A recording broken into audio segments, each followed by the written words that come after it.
Bien, buenas tardes a todos, buenas tardes ingeniero y participantes presentes. Recibo un cordial saludo por parte del capítulo estudiantil IEEE SUNAT. Quien les habla es Ana Escobedo, perteneciente al área de conferencias, organizadores de nuestro evento virtual titulado con Tecnologías de Disjuntores de Media Tensión, la cual va a estar a cargo del ingeniero Víctor Lucuy, quien posee más de 20 años de experiencia en el sector eléctrico. Inició su carrera como supervisor de obras en la jefatura de ventas, jefatura de marketing en productos de media tensión, después como responsable de los mercados de energía, gas y petróleo, también como director en el G. Schneider Electric Perú, además como director comercial para Utility e infraestructura en el clúster andino. Actualmente se desempeña como gerente de soluciones en la división Power Systems del clúster andino, Power System Expert, de Schneider Electric, donde es responsable de toda la división. Vamos a dar unas breves recomendaciones. Por favor, mantener el micro apagado con la finalidad de mantener un orden, y las preguntas las pueden realizar mediante el chat al finalizar la conferencia y el ingeniero las podrá responder. Dicho esto, le damos pase al ingeniero. Muchas gracias. ¿Qué tal? Buenas tardes. Creo que me escuchan, ¿sí? Sí, ingeniero, se puede escuchar. Listo, gracias. Ok, bueno, muchas gracias al capítulo estudiantil, a la invitación de la IEEE SUNAT para poder hacer esta presentación y compartir con todos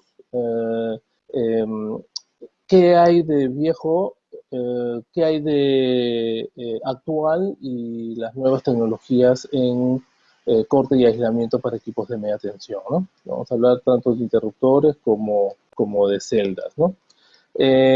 La presentación tiene como tres partes, ¿ya? Tres secciones, ¿ya? Vamos a hablar primero de SF6, luego vamos a comparar las técnicas de corte, ¿ya? Tradicionales, y después lo que se está viniendo en tecnología en las diferentes marcas, ¿no? ¿Ya? Que actualmente hay en el mercado, ¿no? Y cuál es la tendencia mundial en realidad, ¿no? ¿Ok? No necesariamente vamos a ver todo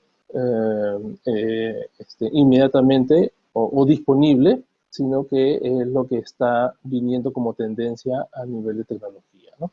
¿Ok?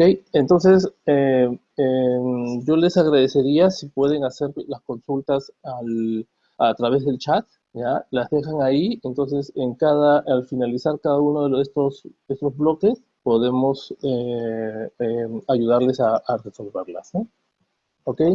Primero, ¿qué cosa es el SF6? ¿No? ¿Qué es el hexafluoruro de azufre? Es un gas, no es natural, ¿ya? No, el hexafluoruro de azufre no se encuentra naturalmente en la naturaleza. Es un gas que en la década de los 60 se, se desarrolló en laboratorio, ¿ok? Tiene excelentes propiedades para el manejo de la energía eléctrica, tanto aislamiento como corte, pero no solamente se utiliza en el sector eléctrico, también se ha utilizado o se utiliza para aislamiento de ventanas, ¿no? Estas que son de tipo doble vidrio, ¿no? Entonces en medio se inyecta SF6 para hacer un amortiguamiento de temperatura y de ruido, ¿no? Después había unos neumáticos de vehículos que tenían este gas, y después también en calzados deportivos, también en pelotas de tenis antiguamente. Bueno, en calzados ya no se utiliza. Ustedes se acordarán que hace muchos años salió una zapatilla Nike que tenía una cápsula bueno, aire, supuestamente, que se llama Nike Air. Las primeras, ¿ya? Tenían gases F6 internamente, ¿no? Ya luego las de nueva tecnología, la misma Nike cambió y reemplazó el gas por aire con una cápsula más robusta y de mayor presión, ¿no? Ok, pero en realidad lo que quiero decir es que el SF6 no solamente se utiliza en el sector eléctrico, sino tiene múltiples aplicaciones, ¿no? Todavía, ¿no? ¿Ok? Tal vez ni en pelotas de tenis ni en calzados ya se utiliza actualmente, ¿no? Eh, ok, entonces les decía que las características del SF6, por ser una molécula muy, muy estable, ¿ya? Brinda propiedades muy supremas para aislar, ¿ya? La tensión, la energía, y también para extinguir el arco eléctrico, ¿no? Como aislante es 2.5 veces mejor que el aire, y desde el punto de vista del corte es 100 veces mejor que el aire. Y por supuesto tiene mejor disipación de calor, que eso es muy importante a la hora de reducir la cantidad de energía que se crea a la hora de generar un arco eléctrico, ¿no? Y la expansión de gases calientes, de presión y gases calientes que se generan a la hora de generar el arco eléctrico, ¿no? ¿Ok? Bueno, la solución dice que se asegura totalmente la insensibilidad frente al entorno. ¿Por qué? Porque siempre está encapsulado, ¿no? El SF6 está encapsulado en botellas de interruptores, o puede ser de seccionadores, o de cápsulas de celdas tipo GIS, ¿no? O de media o alta tensión, ¿no? Ok, un sustituto exacto del SF6 no existe, sobre todo, a pesar de que hoy día ya hay reemplazos, vamos a hablar de eso más adelante, ya hay tecnologías de gases que son sustitutos al SF6, pero debido a la altísima industrialización de este gas, ¿ya? Técnico-económicamente, ¿ya? Todavía no ha logrado ningún otro medio reemplazarlo, ¿no?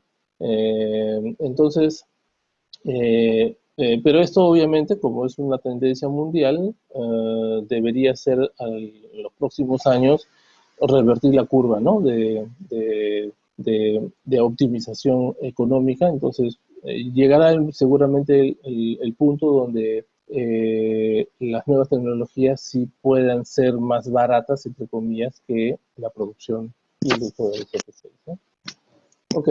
¿Qué cosa es el SF6? Es un átomo, son 6 átomos de flúor, ¿ya? En la figura que se ve son las de color verde, ¿ya? Y uno de azufre, que es la que está en medio, ¿ya? Su balance es perfecto, es muy, muy estable, es tan estable que para poder romper esa molécula se necesita mucha energía, que es justamente la que puede ocurrir en un arco eléctrico, y este inmediatamente rota, ¿no? La estabilidad se tiende a unir y volver SF6, ¿no? Ok, es 5 veces más pesado que el aire, por eso cuando los técnicos, ingenieros en las estaciones tratan de buscar una fuga de SF6, lo que hacen es ir a la zanja, ¿no? Para poder rastrear con el detector de gas si es que hay acumulación de gas en ella, ¿no? Obviamente si se ha perdido gas en alguna celda o en un interruptor. No tiene color, no tiene sabor, no tiene olor, ¿ya? Es totalmente neutro, ¿ya? Ok, no es tóxico para el ser humano, pero sin embargo no tiene oxígeno, entonces no mantiene la vida, ¿no? En grandes cantidades, si uno respira en grandes cantidades, el SF6 desplaza al aire y por supuesto uno se va a ahogar, ¿no? Y bueno, es conocido varias historias de accidentes que han habido en estaciones en sótanos o en subterráneos, donde la liberación de grandes cantidades de SF6 causaron accidentes en operadores, ¿no? Ok, bueno, y desde el punto de vista del material, no, el SF6 no es un producto químico tóxico peligroso, se transporta en balones, en tanques de diferentes tamaños, y a presiones normalmente de entre 4 a 8 bares, ¿no? Dependiendo del tipo de transporte que se vaya a utilizar, ¿no? Normalmente no viajan en avión, ¿ya? Por ejemplo, disyuntores que utilizan el SF6 como medio de extinción de arco,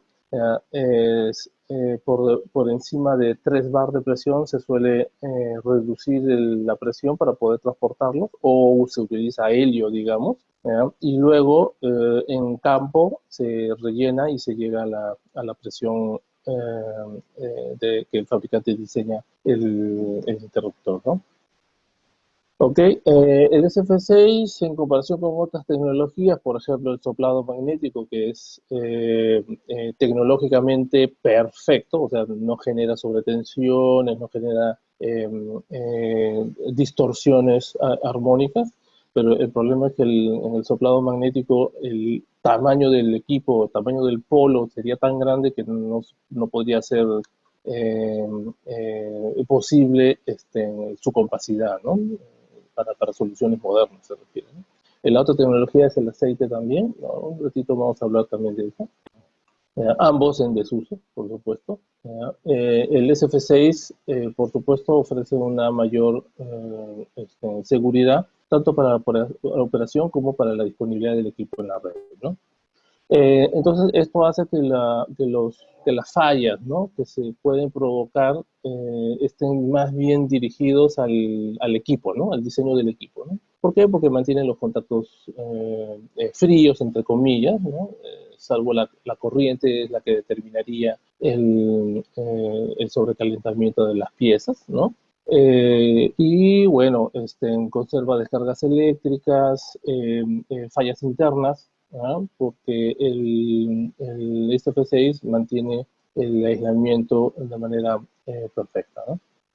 Ok, ¿y esto qué hace? Aumento de la vida útil, porque no hay corrosión de los componentes, ¿no? Internos dentro de los polos, dentro de las celdas.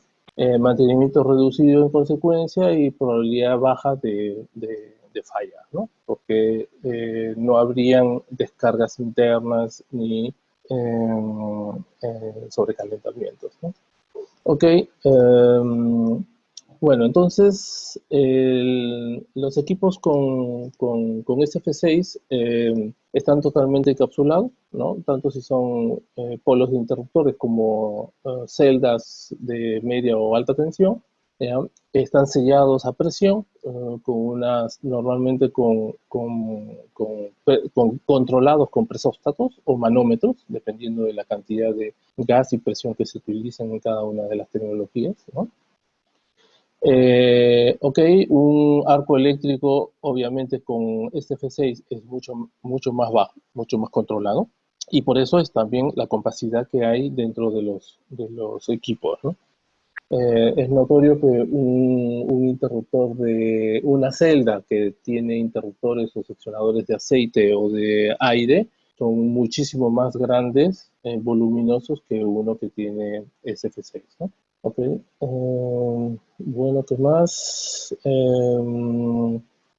Ok, en caso de fuga también, digamos que hay un arco interno y hay un polo que tiene pérdida de SF6, al llegar a o igualarse la presión atmosférica exterior, digamos, a nivel del mar, es en un bar, y al interior se escapa el diferencial de gas, dejando un bar de SF6 internamente, y se igualan ambas presiones. Esa presión y esa cantidad de SF6 dentro del polo puede garantizar el funcionamiento relativo del equipo, ¿no? Vamos a ver un ejemplo también más adelante. Ok, también pocos casos de incendio, debido justamente porque no hay puntos calientes, ¿no? Y el gas SF6 no es inflamable, ¿no? Ok, ahora hablemos acerca del entorno, ¿ya?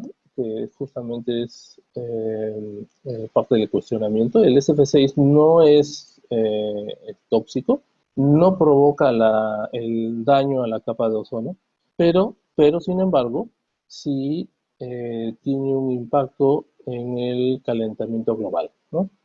Estamos hablando de un equipo eléctrico, en general, ¿no? Alta media tensión, es 0.04%, ¿ya? Es 100 veces menos que la del CO2 equivalente, ¿ya? En media tensión es mucho menos, porque la cantidad que se utiliza en equipos de media tensión es muchísimo menos que en uno de alta tensión, ¿ya?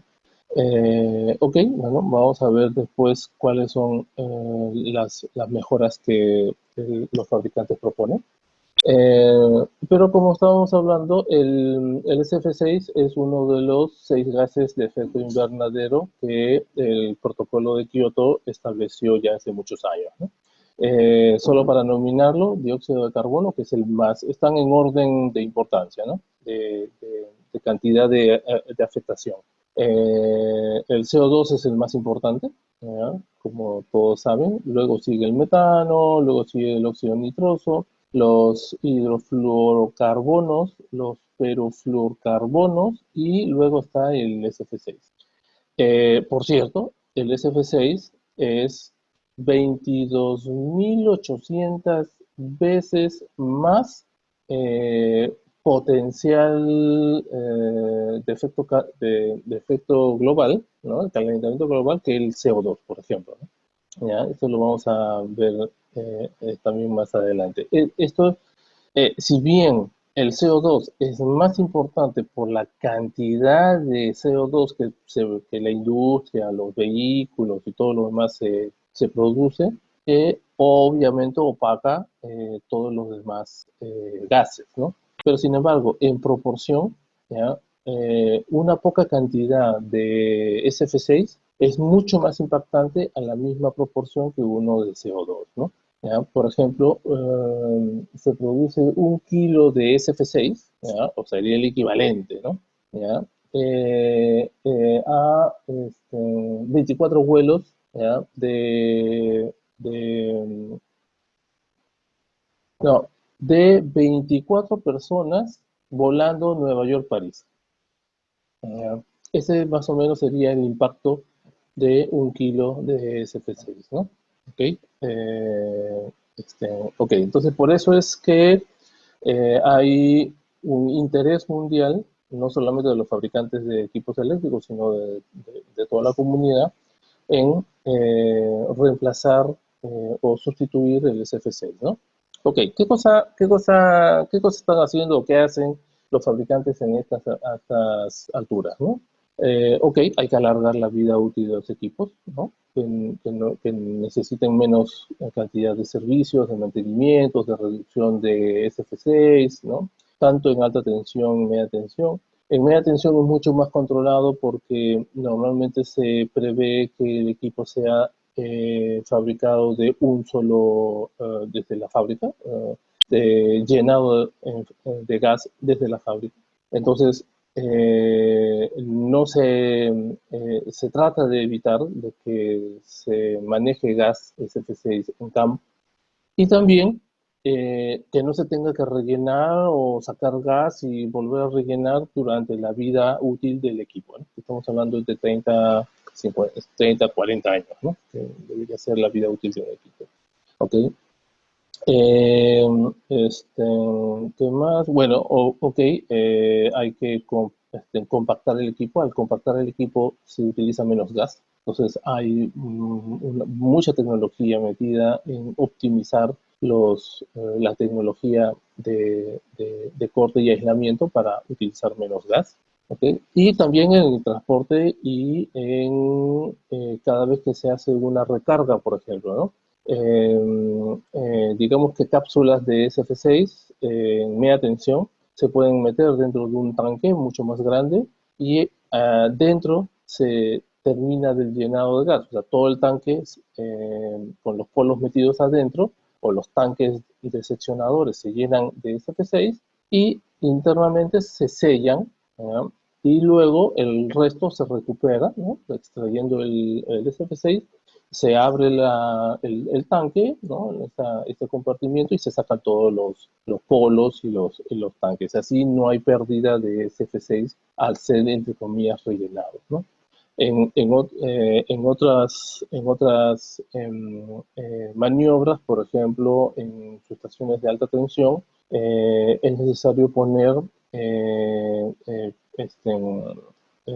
tuberías, ¿no? Entre la boquilla del equipo y la válvula principal del tanque de SF6, ¿ya? Pero a la hora que se desconecta, nosotros perdemos y liberamos una pequeña cantidad de SF6 en esta tubería, que será poca, será de medio metro o 40 centímetros, pero igual estamos liberando algo de SF6 a la atmósfera, ¿no? ¿Ok? Con todas las preocupaciones que este tiene, ¿no? ¿Ok? Igual en el transporte, ¿no?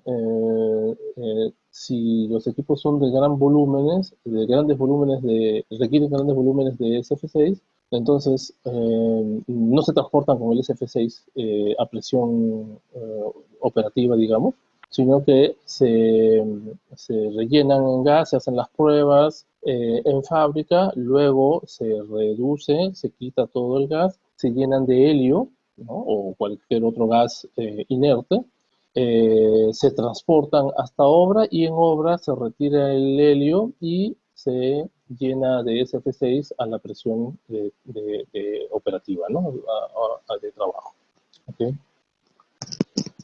Bueno, diferentes compromisos justamente para poder hacer que los fabricantes y las compañías eléctricas utilicen menos SF6 o tengan un control de la cantidad de SF6 que están utilizando sus redes, ¿no?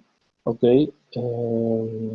La disposición final es muy importante. Antes no se consideraba, o sea, dentro del ciclo de la vida útil del equipo, no se consideraba, entre comillas, la disposición digamos, del interruptor a fin de vida. Entonces, no, hoy día no solamente se considera desde que sale de la fábrica, sino al contrario, desde que se inicia la fabricación del equipo, sin gas, luego que se llena de gas, luego que se transporta, se almacena, se instala en una red, tiene una vida útil de 35 o 40 años, digamos, y luego de esto el equipo no debe ser botado nada más, entre comillas, sino tiene que ser dispuesto adecuadamente, ¿no? ¿Ok? Retirar el SF6. En el caso del SF6 hay que retirar la membrana, hay un filtro,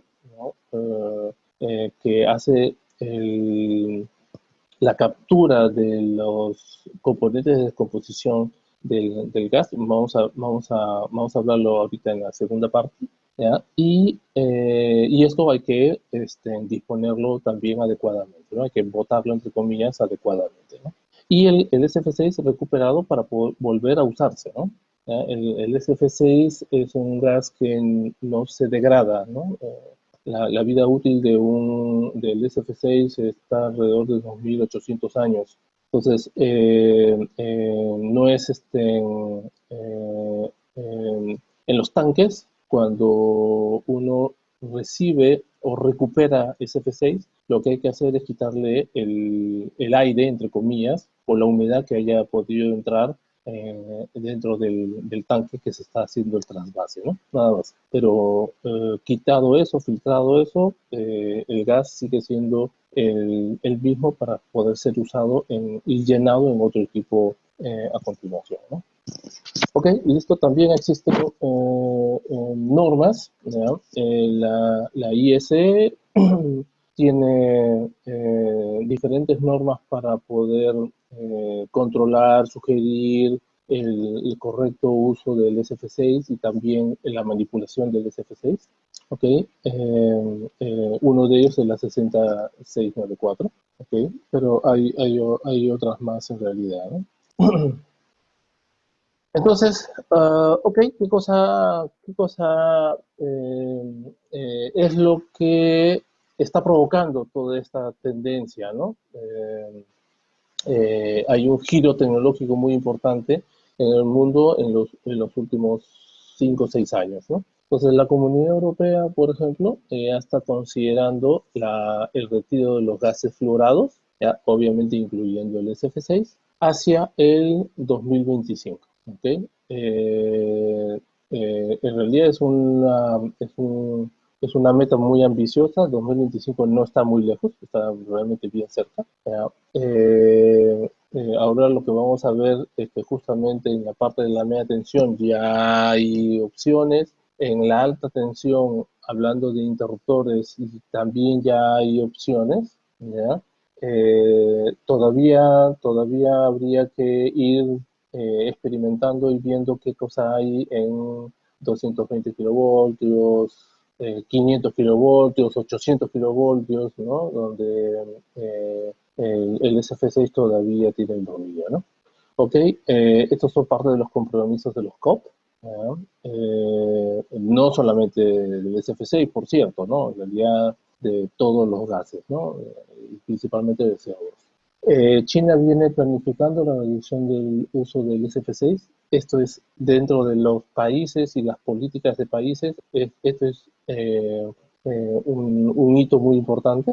¿Ya? Que, ok, no sé, antes de la conferencia traté de buscar información de si había una fecha determinada, así como el COP ya puso para el 2025, pero en la Comunidad Europea, pero bueno, sí es importante que, que un país como China sí tenga planificado este cambio, ¿no? Ok, entonces, ¿qué hay de alternativas? ¿No? Hoy día ya hay diferentes opciones, por ejemplo, el C6, C5, que son un gas que se llama fluoroquetano. ¿Ya? Si ven ahí en el potencial de calentamiento global, ¿ya? En el gas SF6 estamos hablando de 2800, ¿no? Y los fluoroquetanos no tienen más que uno. Okay. Luego están el IC4, que son los fluoronitrilos. ¿Ya? No me acuerdo cuál es este acá creo que es el D13 o al revés. Y este está muchísimo menos que el gas, pero bueno, tiene 2210.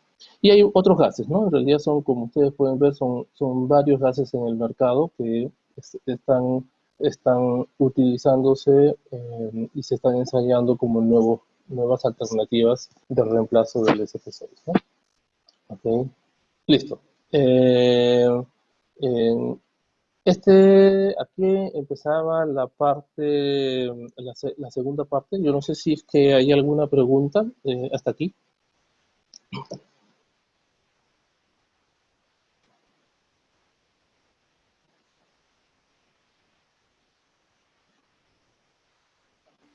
Por el momento no, ingeniero. Listo. Ok, continuamos entonces. Listo. Entonces, ahora vamos a hablar un poquito de los diferentes tipos de corte, ¿ya? Hay uno que es mucho más antiguo, que es el soplado magnético, ¿ya? El soplado magnético los que son más antiguos y bueno, yo no soy tan antiguo tampoco, ¿no? Pero y hemos podido por ahí ver en el centro de Lima en la Marina, ¿no? En el CIMA habían unos interruptores donde la cuchilla pasaba por un apagachispa, ¿no? Y este tenía un recorrido, ¿no? No circular. ¿Ya? Esta apagachispa podría medir más o menos unos 60 centímetros, ¿no? De longitud, y a la hora de que la cuchilla iba, no la cuchilla, era el polo, ¿no? El contacto iba viajando por ese apagachispa, se iba extinguiendo el arco eléctrico, ¿no? Obviamente cada uno, o tres polos, ¿no? Y como tecnología es la mejor, entre comillas, porque no genera sobretensiones, pero obviamente para grandes tamaños de interruptores, ¿no? Para tamaños grandes y de corrientes cortocircuito elevados, obviamente ese apagachispa iba a ser muy grande, o sea, el diseño era muy grande y por eso no se volvía pues enorme el tamaño del equipo que había que alojar, ¿no? Luego de eso, en tecnología vino el interruptor de gran volumen de aceite, que en realidad un tanque o digamos, un cilindro repleto de SF6, perdón, de aceite, ¿ya? Y los polos internamente, ¿no? Luego, este fue eliminado, el gran volumen de aceite, por mínimo volumen de aceite, que es la foto que está a la izquierda, que en realidad son tres polos, ¿no? Que tienen un pistón de tipo puffer, ¿ya? Y este polo que sube y baja viajaba en cada uno de ellos utilizando el mecanismo de la parte inferior. Coincidentemente, de la tecnología nace también los relés de tipo varillaje, que son electromecánicos. En realidad tienen una bobina primaria que con el giro y el magnetismo de la corriente, este relé accionaba el varillaje que se ve en la parte frontal, ¿no? Y hacía girar una varilla que está en la parte inferior y abría el interruptor, ¿no? ¿Cuál es el gran problema? Que cada operación generaba un desgaste muy grande tanto de los contactos del polo como de los residuos de carbono que dejaban la extinción del arco, ¿no? Entonces, con muy pocas maniobras, estamos hablando de entre 100 o inclusive menos, dependiendo de la corriente, se tiene que sacar el interruptor, llevarlo a un taller para poder retirar el SF6, limpiar los contactos, retirar todos los residuos del arco eléctrico, ¿no? Y del aceite quemado. Igual como hay en las máquinas para poder limpiar los aceites de los transformadores, también se filtraban estos aceites y luego se volvían a rellenar, ¿no? A la parte en medio justo había un visor, ¿no? Un visor de vidrio donde se podía ver el nivel de aceite y bueno, cuando comenzaban a bajar, se tenía que hacer también urgentemente el mantenimiento, ¿no? De ahí es que nace la necesidad del interruptor extraíble, ¿no? ¿verdad? Porque el hecho de extraer, de sacar el interruptor para poder llevarlo al taller, poner otro en su reemplazo, era necesario porque el mantenimiento era, entre comillas, muy frecuente, ¿no? ¿verdad? Bueno, ok, yo creo que ya no existen en el mundo fabricantes que hagan estos interruptores. Conocía una marca que había en la India, pero yo no sé si hoy día todavía lo fabrica. Ok, entonces las dos tecnologías que hoy día conviven en el mercado y que diferentes marcas y fabricantes hay actualmente es el corte en SF6, ¿no? Un tanque lleno de SF6 y uno de vacío, ¿no? Ok. Entonces, bueno, ya hablamos del aceite, ok.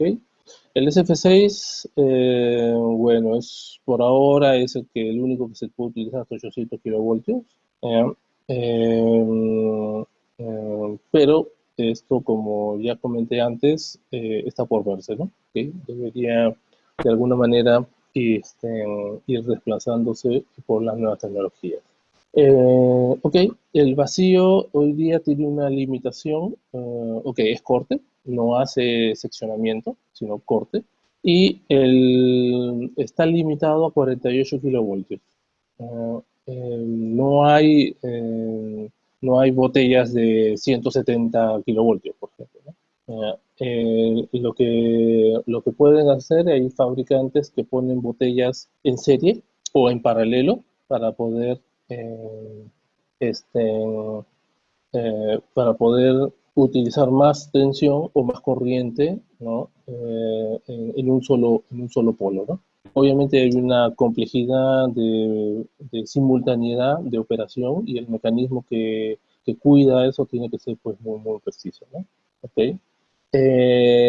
Las botellas de vacío son, si bien, bueno, vamos a explicarlo ahí más adelante, pero digamos que la tecnología en SF6 se llama autoexpansión, ¿ya? Que es un pistón que se mueve de arriba hacia abajo, ¿ya? Y tiene una cámara, yo creo que eso lo tengo aquí, aquí está. En la figura de en medio, ustedes pueden ver una cuchilla naranja principal, donde viaja de la corriente, pero en paralelo, si ven, en paralelo hay una que está en rosado, que es una pequeña cámara donde, donde se genera el arco. Antes que la cuchilla naranja se abra completamente, ¿ya? El arco se extingue en esta cápsula que está todo dentro de ese F6. Si ven toda la parte verde, ¿no? Está contenido en esa fluoruro de azufre, ¿no? Entonces, si bien los contactos principales están hechos de cobre, ¿ya? Seguro plateado, etcétera, ¿ya? Pero los de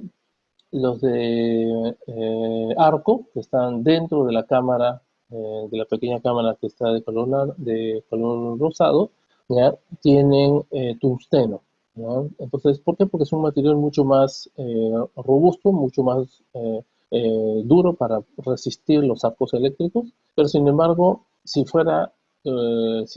este tuviera una corriente, una duración mucho mayor o mucho más larga,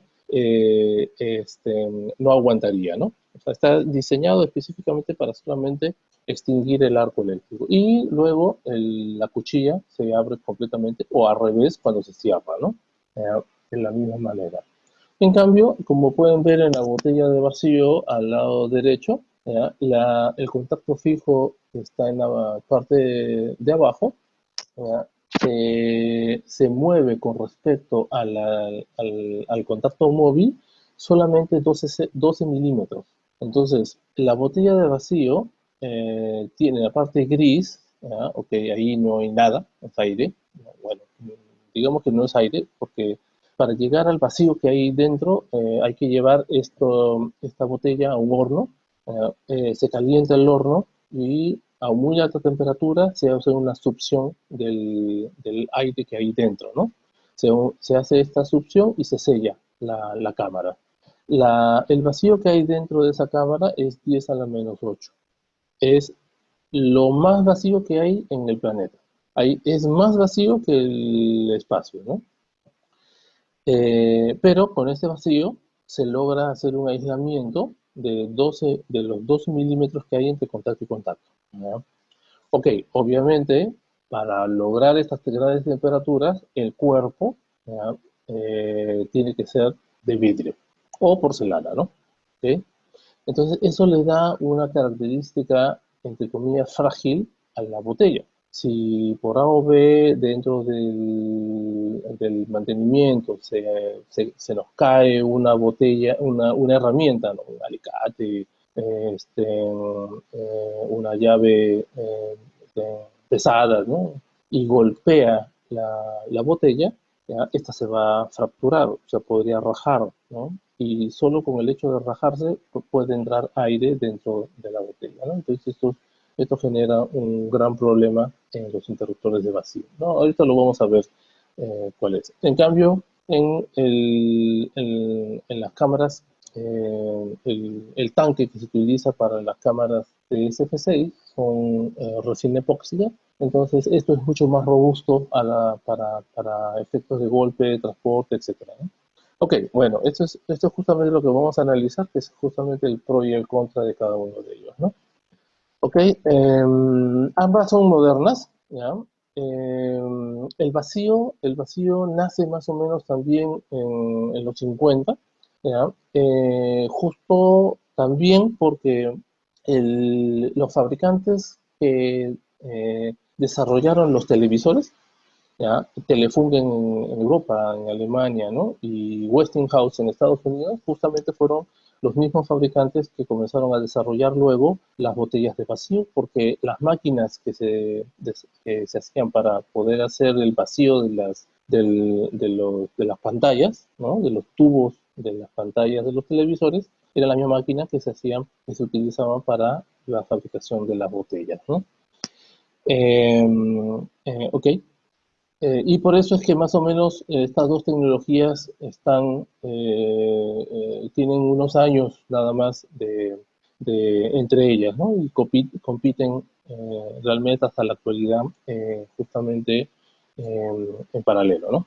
Ok, es cierto que el SF6 tiene algunas ventajas, ¿no? Por ejemplo, para bancos de condensadores o arranque de motor, ¿ya? Sobre todo si el arranque es largo, un interruptor de SF6 o un contactor con aislamiento en SF6 es mejor que uno de vacío, ¿no?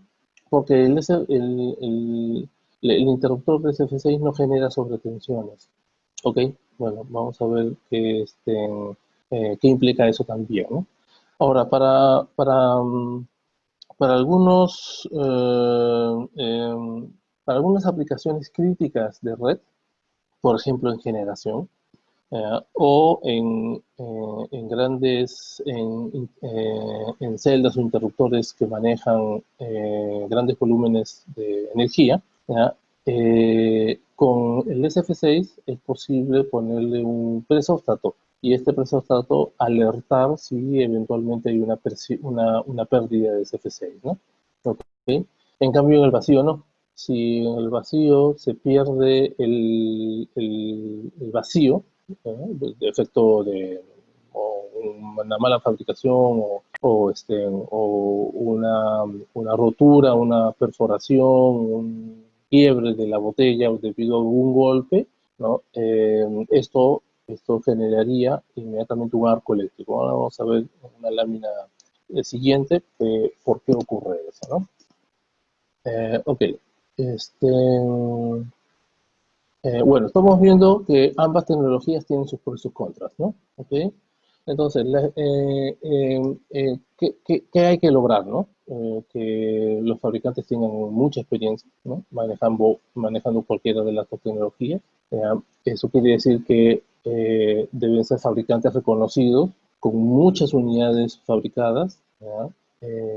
Para lograr una optimización de sus procesos y no hayan pues pérdida de SF6 o pérdida de vacío simplemente por mala fabricación, ¿no? Ok. Por ejemplo, en el caso del SF6, el índice de falla es bajísimo, ¿no? Son 4 sobre 10.000 al año, ¿no?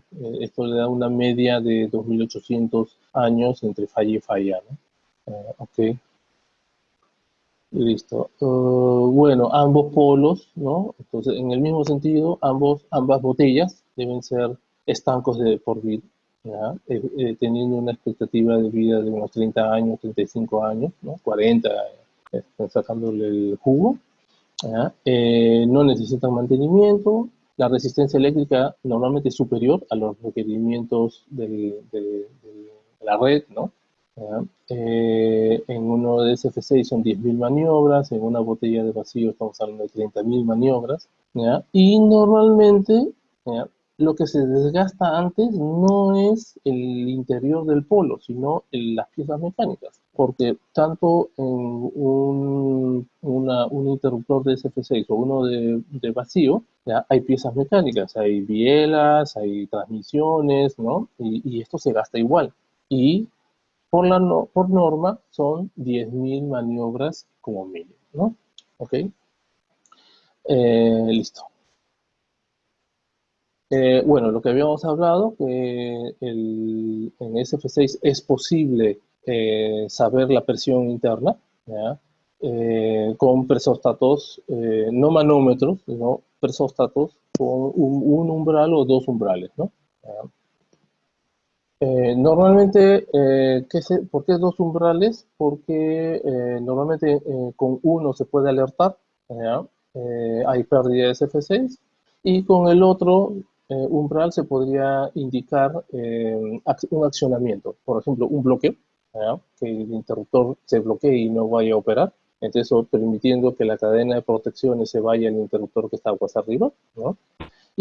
O la otra es que dependiendo del tipo de criticidad que tenga ese interruptor en la red, podría inmediatamente abrir, ¿no? ¿Ya? Eso lo determina la aplicación y el usuario de la red, ¿no? Ok, estábamos hablando también que en el vacío hay sobretensiones, ¿ya? Esto es debido a que mecánicamente el polo el polo del interruptor, o los tres polos en realidad, se maniobran en simultáneo, al mismo tiempo. No ocurre eso con el SF6. El SF6 se apaga con la misma inercia de la presión de la misma energía del arco eléctrico. Entonces, cuanto más grande es el arco eléctrico, el polo, ¿no? El pistón se va a mover más rápido. Entonces, coincidentemente, o sea, en realidad el diseño hace que cada uno de los polos tenga un desplazamiento, ¿ya? Para apagar el arco justo cuando pasa por cero. En cambio, eso no ocurre en la botella de vacío. La botella de vacío lo cortan los tres a la vez en el mismo, y esto genera sobretensiones, ¿no? Bueno, ok, entonces, ¿qué se tiene que hacer o qué hacen los fabricantes? Poner pararrayos, se colocan pararrayos asociado a la celda, ¿ya? Y también hay diferentes tecnologías, cada fabricante tiene un diseño que hace que se uniformice los arcos dentro del plato de la botella de vacío, ¿no? De los dos contactos, ¿no? ¿Para qué? Para que este reduzca el efecto de las sobretensiones. Por ejemplo, hay unos fabricantes que en vez de hacer un plato totalmente plano, ¿no? Un disco, digamos, ¿ya? Se utiliza, imagínense una estrella de mar, y esa estrella de mar la giran, ¿ya? Y los bracitos quedan como medios inclinados hacia un lado, ¿no? Hacia el sentido de giro. Entonces, como esos bracitos, ¿no? del contacto hacen que a la hora que el contacto se abra y se cierre, ¿no? El arco eléctrico tienda a girar en la superficie de este plato, ¿no? Este plato en forma de brazos de estrella de mar, ¿no? Y eso hace que se uniformice y los arcos sean más chiquitos. A la vez también, ¿ya? Evita de que cada vez que se abre y se cierre solamente se perfore una parte o un solo sitio en la superficie de ese disco, ¿no? ¿Ya? Entonces, en vez de que sea un solo arco en un solo punto, es un montón de arquitos chiquititos uniformemente desplazados en toda esta superficie, ¿no?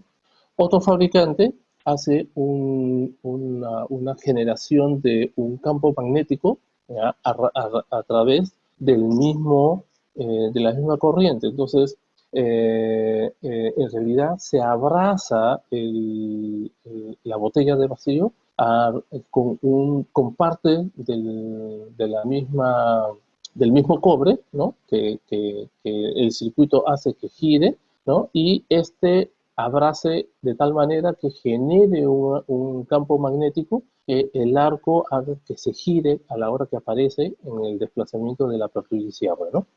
Y eso evita de que el arco se quede concentrado en un solo punto, sino que comience a girar, ¿no? Y se desplace, haciendo que no perfore en un solo sitio, ¿no? El plato.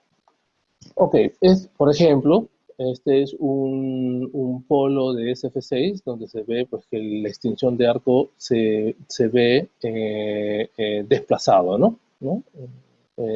Entre ellos, ¿no? Entre la R, S y T. En cambio, y no genera sobretensiones. En cambio, esta es una botella de un interruptor de vacío que a una tensión de 12 kilovoltios puede generar, dependiendo de dónde lo encuentra, ¿no? Si lo encuentra en el pico más alto o positivo o en el negativo más inferior, ya hasta 45 kilovoltios, ¿no? Esto estamos hablando de las tecnologías primigenias de las botellas de vacío, ¿no? Okay. Hoy día cada fabricante ha generado su propia forma de reducir las sobretensiones en sus interruptores o en sus contactores de vacío, ¿no? Pero sepan que eso es algo inherente de esta tecnología. Luego, en consecuencia de la pérdida de SF6, por ejemplo, en una botella de SF6, si se pierde el gas y se equiparan las presiones entre SF6, un bar interno y SF6, y aire al exterior del polo, ¿no? Bueno, a nivel del mar, digamos, ¿no? No se va a salir más de SF6 que la igualdad de presiones interna y externa, ¿no? Si fuera así, ¿ya? En ese modelo de esta marca, ¿no? Se garantiza que las operaciones ahí nominal, ¿ya? Son permanentes. O sea, uno puede abrir bajo carga todas las veces que quiera con esa pérdida de SF6. ¿Ya? Y si hubiera un corte, ¿ya? Y tuviera que operar o abrir un arco eléctrico o operar un arco eléctrico, este disyuntor, ¿no? El SF1 de Schneider, puede abrir un corte de 25 kiloamperios sobre 24 kilovoltios, ¿no? Teniendo en cuenta que es 25 kilovoltios de choque, ¿no? Ahora, ¿por qué? Porque el SF6 también es un amortiguador, o sea, el gas contenido dentro del tanque también sirve de amortiguación interna. Entonces, el arco que se genera y la energía que genera es tan violenta que en realidad el mecanismo se estropea, ¿no? ¿Ya? Y es probable que este interruptor ya no pueda hacer una operación, ¿no? Una siguiente operación.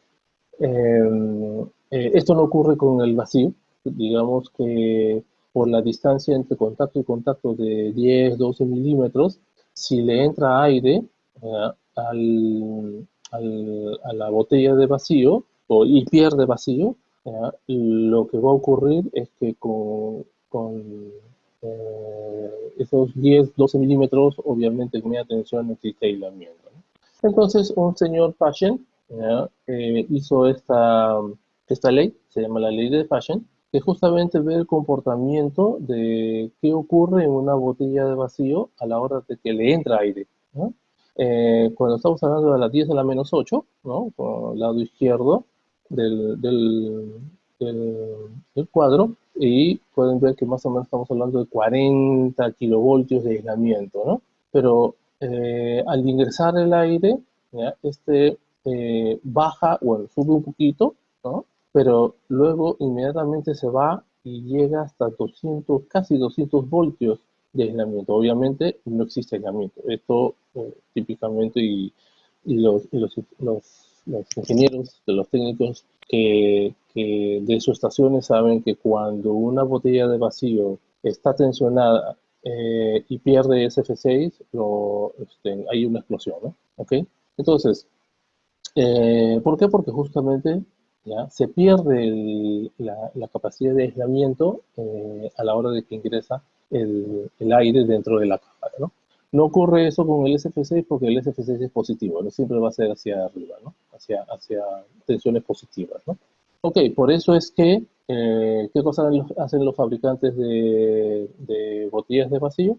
¿Ya? Primero, que desde el punto de vista de calidad, la botella no tiene que perder vacío por sí sola. O sea, no está no está dentro de las posibilidades que una botella de vacío pierda vacío, simplemente porque de repente falló. Entonces, eso sería evidentemente un problema de calidad y sería bien, bien grave, ¿no? Pero por efectos de, por ejemplo, en una celda de media tensión, un transformador de tensión, digamos que de resina explota y un pedazo de resina sale lanzado hacia la botella, ¿no? Entonces, en este caso, los fabricantes que tienen que hacer es proteger la botella, ¿ya? Se le ponen mangas, ¿no?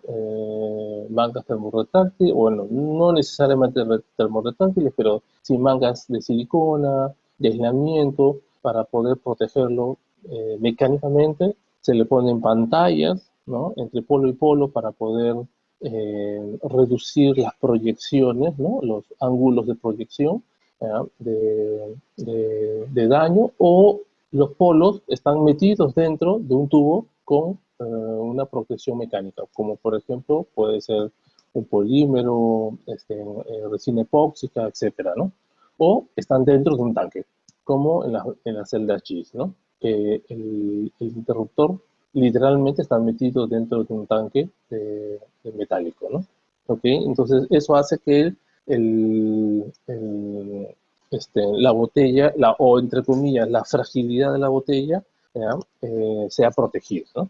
¿Ok? Listo. Tengo aquí unos videos que quiero compartir con ustedes.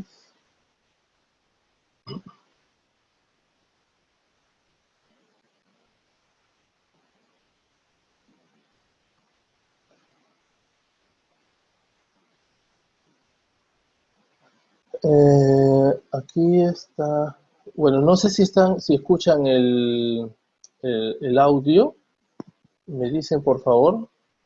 ¿Ya?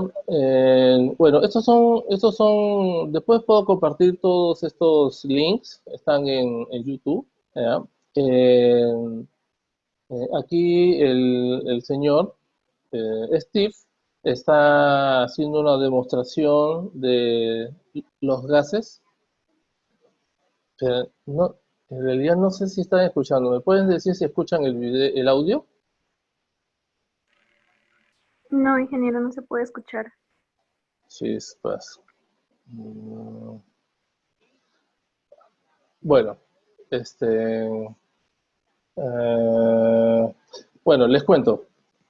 Aquí el señor lo que hace en este globo amarillo es llenó su... eh, ya, si no escuchan, mejor le pongo mute para que no me distraiga a mí.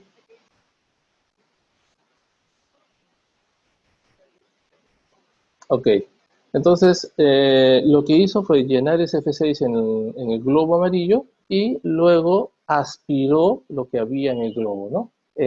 Lo que hace el gas es dilata las cuerdas vocales y uno comienza a hablar así como payasito, ¿no? O sea, con una voz bien, bien aguda, ¿no? ¿Ya? Ok, ¿se acuerdan lo que les comenté antes? El SF6 no tiene oxígeno, ¿ya? Obviamente él tiene mucho más capacidad para poder respirarlo, entonces no se va a ahogar, ¿no? Porque está respirando además aire de la atmósfera, ¿no? Pero lo que ocurre es que cambia la voz, ¿no? ¿Ya? Luego de un rato y expulsado el SF6 de los pulmones, ¿no? La voz vuelve nuevamente a ser normal, ¿no? ¿Ok? Bueno, ese en realidad van a ver que este tipo de experimentos son muy comunes, ¿ya? Y en YouTube hay un montón que pueden verlo, ¿no? Luego, en esta parte, están llenando este tanque de plexiglas, ¿no? Con SF6 y van a colocar este contenedor de aluminio con SF6. Aquí obviamente no está con SF6, ¿ya? Luego lo que van a hacer es llenarlo, ¿no? Traspasar el SF6 hacia este tanque transparente y luego van a hacer la misma experiencia, ¿no? Le pusieron una tapa así para que no haya un rebose, ¿no? Y se salga el SF6 del tanque, ¿no? Ese tanque que han hecho. Y aquí van a colocar el barquito, digamos, ¿ya? Y listo, ¿no? ¿Por qué ocurre esto? Porque el SF6 es más pesado que el aire y justamente está ahí conteniéndose en este tanque de plástico, ¿no? Aquí lo que va a hacer es rellenar con SF6, ¿no? Hay un montón de videos, pero este de acá me parece muy interesante porque explica muy bien cómo es la naturaleza del DCF6, ¿no? ¿Ok? Y por eso es que cuando los ingenieros y los técnicos buscan pérdidas de SF6, ¿ya? Inmediatamente se van a la zanja, ¿no? A la parte más baja o inferior de la subestación para ver si es que realmente hay pérdida de SF6. Ok, listo. Regresamos acá. Este aquí es otro video que demuestra, es muy ilustrativo de la capacidad que tiene el SFS para hacer el aislamiento del arco, ¿no? A ver, un poquito. Ponemos pausa a este lado.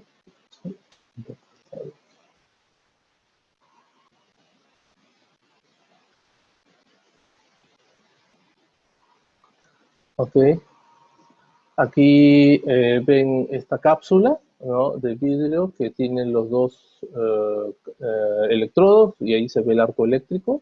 Y en la parte izquierda hay un tubo con SF6 y ahí se ve, vamos a repetirlo. Okay. Hace ingresar el SF6 y van a ver cómo el arco eléctrico desaparece, ¿no? O sea, ¿qué está ocurriendo? Que el SF6 está aislando perfectamente ambos contactos, ¿no? Y desaparece el arco eléctrico. ¿Ok? Listo. Ok. Y este video, ¿ya? Es justamente la antesala de lo que vamos a hablar ya en la última parte. ¿Ya? Y después de este hacemos la pausa para ver si es que alguien tiene alguna consulta. ¿Ya? Oh,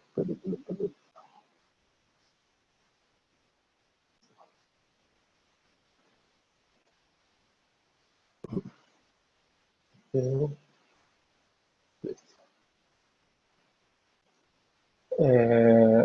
ok, aquí justo, bueno, este video es justamente un pequeño resumen de todo lo que hemos hablado, ¿no? Bueno, acá habla de 23.500, nosotros, el dato que yo tengo es de 22.800, pero bueno, es obvio que es muchísimo más impactante, ¿no? A la proporción, ¿no? A la misma proporción el SF6 que el CO2. Sin embargo, el CO2, debido a la cantidad de CO2 que se lanza al medio ambiente, pues en volumen es mucho más, ¿no? El SF6. Eh, Igual con el metano, ¿no? O sea, ustedes saben de dónde sale la mayor cantidad de metano expulsado a la atmósfera, de las vacas, ¿no? Y eso, ahí no podemos hacer nada. Lo único que podríamos hacer es no comer carne, ¿no? Para que hayan menos vacas. Ok, entonces aquí estaban hablando de justamente llega la tecnología, no utilizar SF6, entonces se cambia la tecnología de SF6 por no SF6. ¿No? Y justamente la siguiente parte vamos a hablar de ya lo nuevo que viene en tecnologías de aislamiento y en corte, ¿no? Ok, entonces se combina ahora el vacío, la botella de vacío, con aire puro, aire seco, ¿no? Aire sin humedad en todo caso, ¿no? Entonces se utiliza un interruptor, una cámara de corte en vacío asociado a un seccionador, ¿no? Ok, bueno, esto es parte de la tecnología, se llama Air, ¿ya? Y ya hay algunos pilotos. Vamos a ver un par de videos si nos alcanza tiempo para que justamente vamos a ver que estas tecnologías ya se están utilizando, ¿no? Yo quisiera saber si es que tienen alguna consulta hasta aquí para entrar ya a la última parte del- del- de la charla. Sí, ingeniero. Bueno, hay consultas, sí. La primera consulta es, ABB desde el 2010 tiene instalado un interruptor en CO2. ¿Qué información tiene usted al respecto? En CO2, con CO2, no, no sabía. No tenía conocimiento que el CO2 se podía utilizar como gas para... Bueno, habría que ver si es para hacer aislamiento o para hacer corte, ¿no? Ok. Bien, gracias. La siguiente pregunta es, ¿en qué escenario se instala un manómetro o preostato en las cubas de SF6? Ya, estamos hablando de dos tipos de uso, ¿ah? Uno, digamos que es el interruptor, ¿ya? En un interruptor no es posible poner un manómetro, ¿ya? Vamos a hacer una diferencia, o sea, el manómetro es un elemento que mide la cantidad de SF6 metido dentro de un tanque, ¿no? ¿Ya? Entonces, puede tener una valoración, ¿no? O puede ser por zonas, ¿no? Roja, verde o amarillo, ¿no? El presóstato, no, el presóstato es un switch de presión, en pocas palabras, ¿ya? Y este está ya seteado, es fabricado ya y diseñado específicamente para hacer ese tipo de trabajo, ¿ya? Y como comenté antes, existen de dos versiones, uno con un umbral y otro con dos umbrales. ¿Por qué puede haber uno con uno y otro con dos? Porque en el caso de un umbral hay tanques o hay polos que tienen tan baja presión de gas que no es posible ponerle dos umbrales, no alcanza rango para que hayan dos umbrales y solamente existe posibilidad de ponerle un umbral. Eso es en el caso de los interruptores. En el caso de seccionadores, hoy día la mayoría de los fabricantes en el mundo utilizan seccionadores con muy poca presión de gas. Estamos hablando de 0,4, 0,5, 0,6 bar de presión. Imagínense, digamos que ustedes ponen su dedo, ¿ya?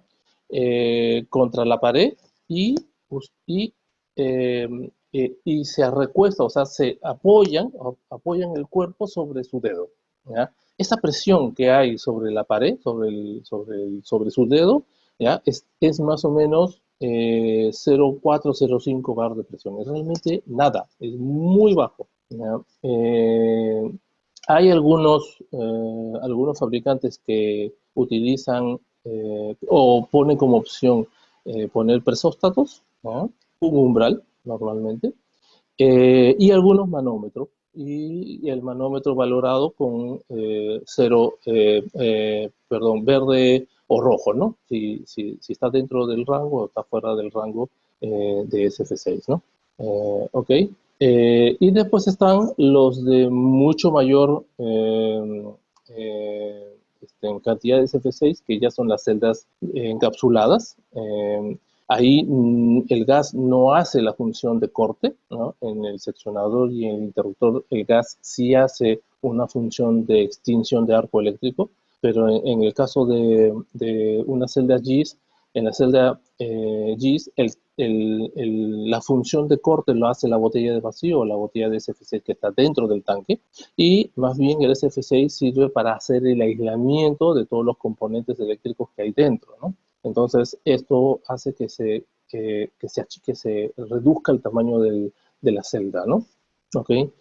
En estos dispositivos, como la cantidad de SF6 que se pone ahí es muchísima, estamos hablando ya de litros, 20 litros, 30 litros de SF6, sí es posible ambas tecnologías, ¿no?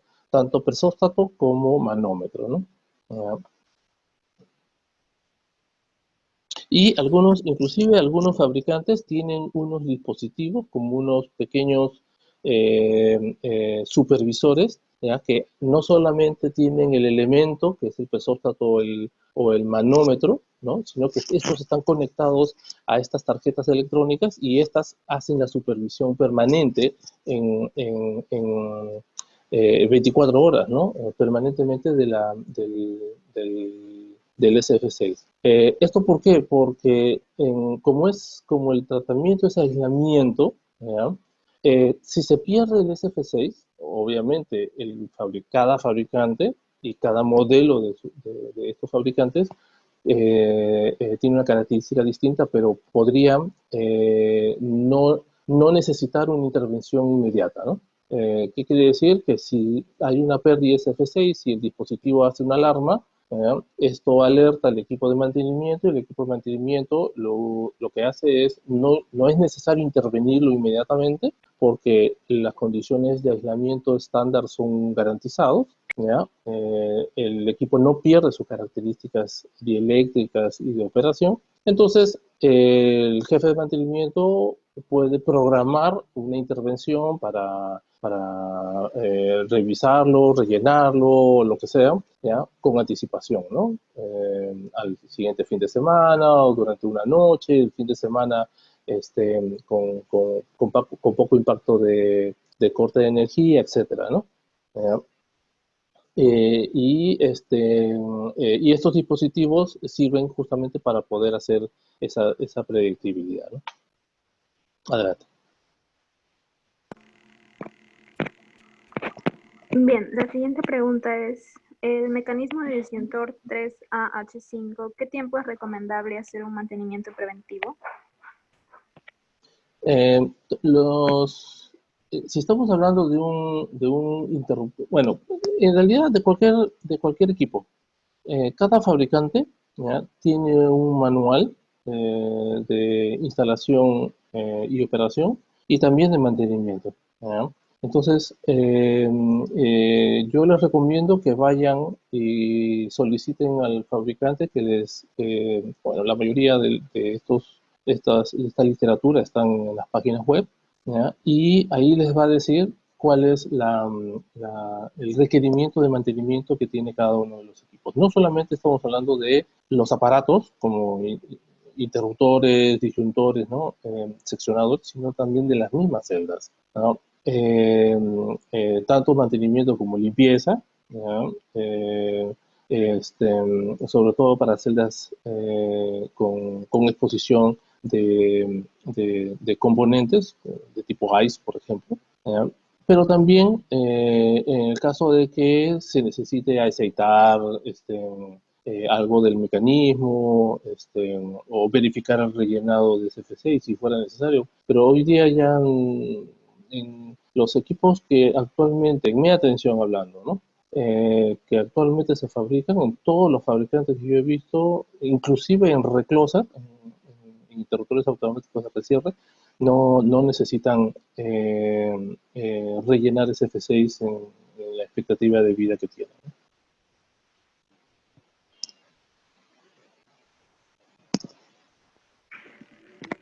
Bien, la siguiente pregunta es, bueno, 10.000 o 3.000 interruptores de corrientes nominales bajo falla, estas cantidades disminuyen drásticamente. Bueno, este es un comentario. Ya, sí, normalmente si estamos hablando de un disyuntor, un interruptor automático, que son 10.000 operaciones, ¿ya? No sé si la pregunta va en ese sentido. Estamos hablando de mecánicas, ¿no? Si es mecánico, tanto si es una botella vacía o una SF6, son 10.000 operaciones mecánicas. Sabemos que desde el punto de vista de resistencia, la botella de vacío puede durar más, ¿ya? Y, por ejemplo, en un recloser, ¿ya? Donde el mecanismo no es por acumulación de energía por resorte, sino por efecto magnético, ¿no? Bueno, ahí hay dos tipos de tecnología. Uno que es puramente magnético, ¿no? Funciona como un contactor, accionas una bobina, entre comillas, y este hace que se pegue el contacto. El otro también, pero es accionamiento magnético y retención mecánica, que quiere decir que hay un resorte, ¿ya? Que si bien el accionamiento se hace de manera magnética, la retención y que garantiza el pegado del contacto es un resorte, ¿no? ¿Ya? Bueno, en un recloser, la vida útil de mecánica es mucho mayor, ¿no? ¿Ya? Inclusive hay marcas que llegan a 20.000 maniobras, ¿no? Ok, pero sin embargo, las botellas de vacío, por el tema del corte, de la capacidad de corte, normalmente el SF6 es menor que el de vacío, ¿ya? Voy a decir una cifra, pero no necesariamente es así, pero no, podría ser casi el doble, ¿ya? Si digamos que una botella de un interruptor en SF6 tiene 120 maniobras como vida útil en cortocircuito, en una de equivalente, en las mismas características eléctricas, en vacío es el doble, ¿ya? O hasta inclusive más, ¿no? Entonces, por ejemplo, dependiendo de qué tipo de aplicaciones, si hay una red que tiene muchas fallas intempestivas, por ejemplo, una zona rural, ¿ya? Un interruptor de botella de vacío sería, entre comillas, mejor, ¿no? ¿Ya? Que una de SF6. Por ejemplo, en generación, ¿ya? Debido a que es muy crítico el tema de que el interruptor no salga fuera del servicio, supervisar la presión de SF6 en un interruptor de SF6, ¿ya? Es preferible o es preferido en vez de uno de vacío, ¿no? Pero, bueno, ok, eso depende del cliente también, ¿no? En realidad, este, todas las marcas europeas tienen ambas tecnologías, SF6 y vacío, ¿ya? Salvo las marcas en Estados Unidos, que sí son mayoritariamente todas en solo vacío, ¿no? ¿Okay?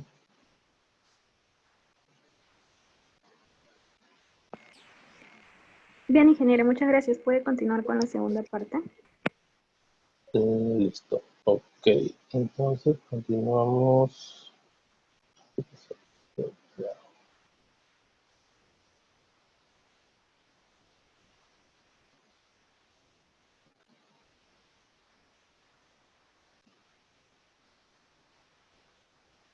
Ok, entonces,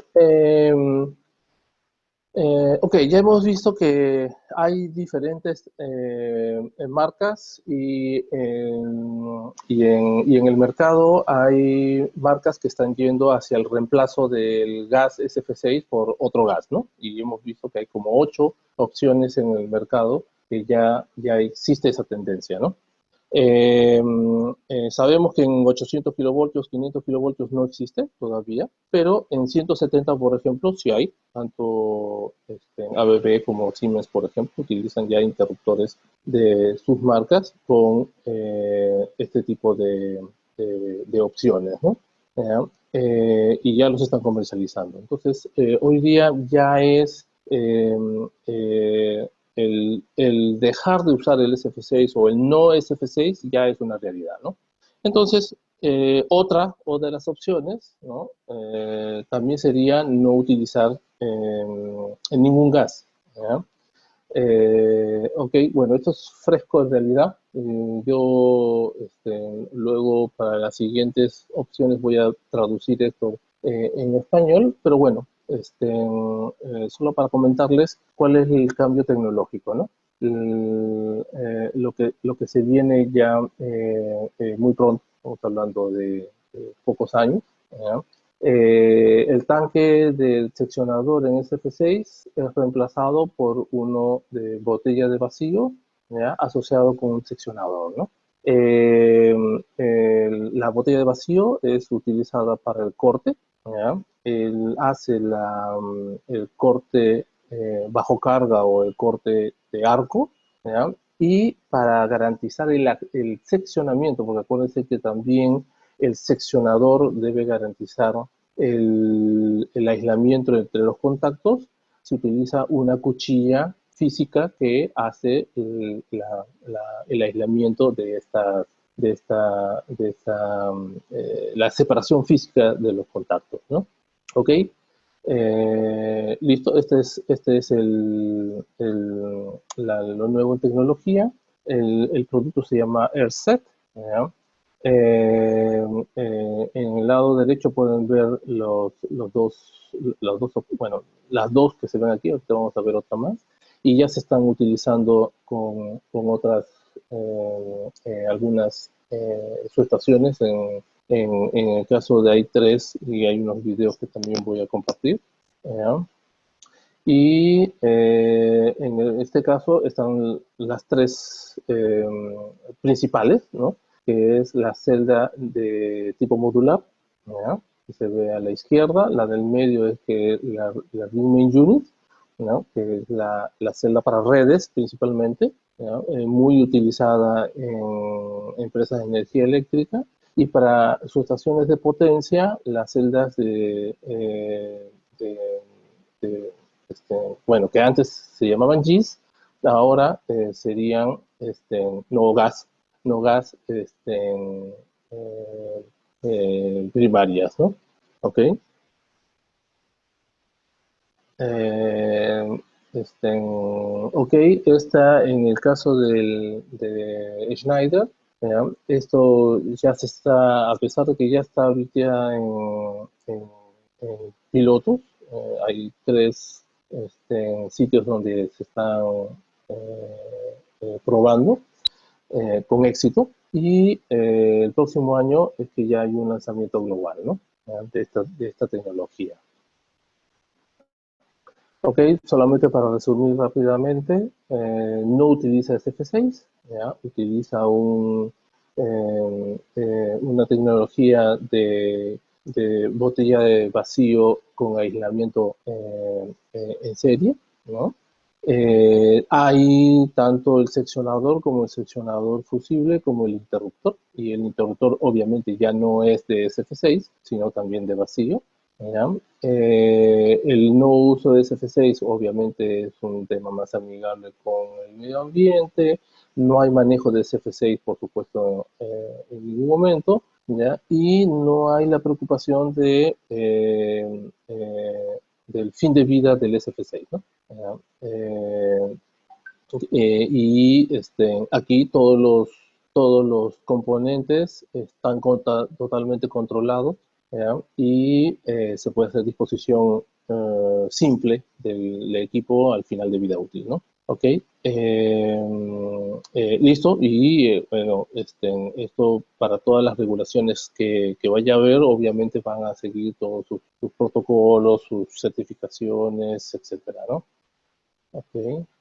Eh, bueno, en Schneider existe una celda que se llama SM6, que tiene la misma estructura, ¿no? Metálica, mecánica, y esta nueva tecnología se está colocando en el mismo diseño, ¿no? Entonces no hay ningún impacto desde el punto de vista de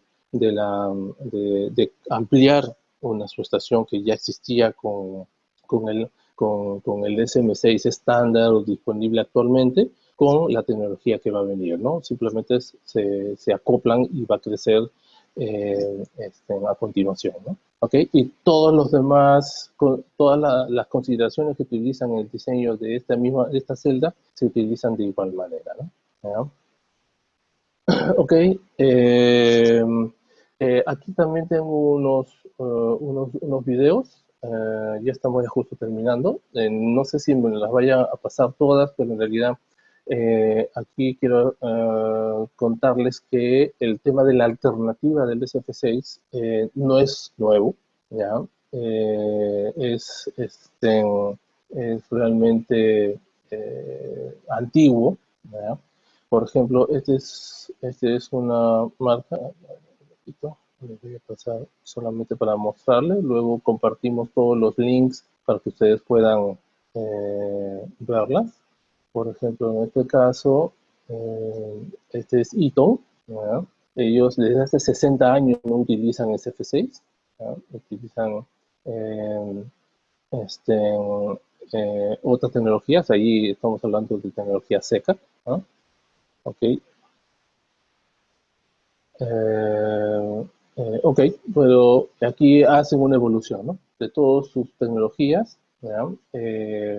Y justamente utilizan botellas de vacío para la extinción del arco, ¿no? Tanto para interruptores como para seccionadores, ¿no? En este caso, interruptor. En este caso es un interruptor. Ok. Listo. Después por acá, estas son las opciones de los gases que estábamos hablando, los fluorketones, ¿no? Fluorketano, el C5, el C4, ¿ya? Que es este de aquí. Está,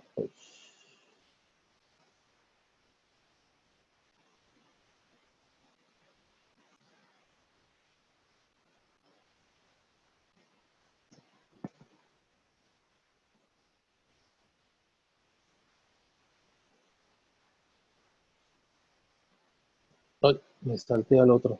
Bueno, 3M, por ejemplo, es uno de los líderes también en el desarrollo de los nuevos gases, ¿no? ¿Ya? Y aquí explican justamente cómo ha sido la evolución del desarrollo de sus gases en, en el sector eléctrico, ¿no? ¿Ya? Y justamente hablan pues, ¿no? del tema del SF6, el impacto que tiene en el medio ambiente, ¿ya? Y por qué ellos desarrollaron esto, ¿no? Aquí también, ¿no? 23.500 veces más que el CO2, ¿no? Ok,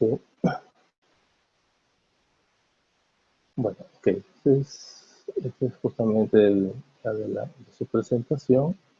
¿Ya? Después está la anterior. Después vamos a este de aquí.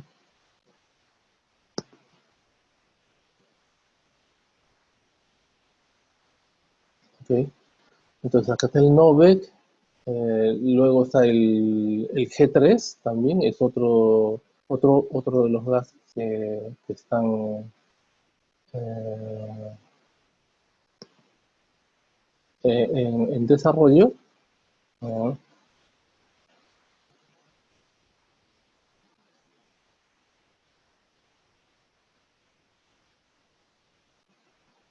Ok, este fue impulsado por Alstom.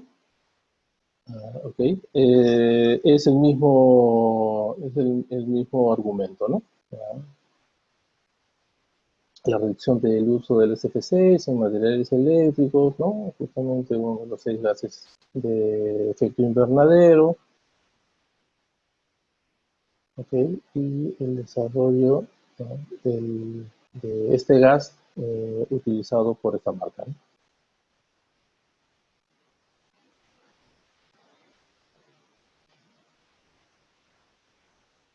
El G3. ¿Ok? ¿Ya? Y justamente una colaboración entre 3M y Alstom para este gas, ¿no? ¿Ok? Listo. También voy a dejar que en realidad es un Innovation Talk, esto dura 1 hora, ¿ya? Pero justamente habla de todo este tema del cambio y reemplazo del SF6, ¿no? Esto, con tiempo, sí, yo les recomendaría que lo escuchen, ¿no? Que entren y escuchen eh, esta, este, esta charla, ¿no?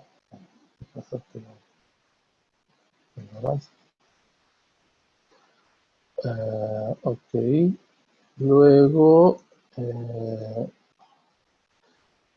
listo, y entonces Eaton también tiene su propia oferta de SF6 libre, ¿no? Libre SF6.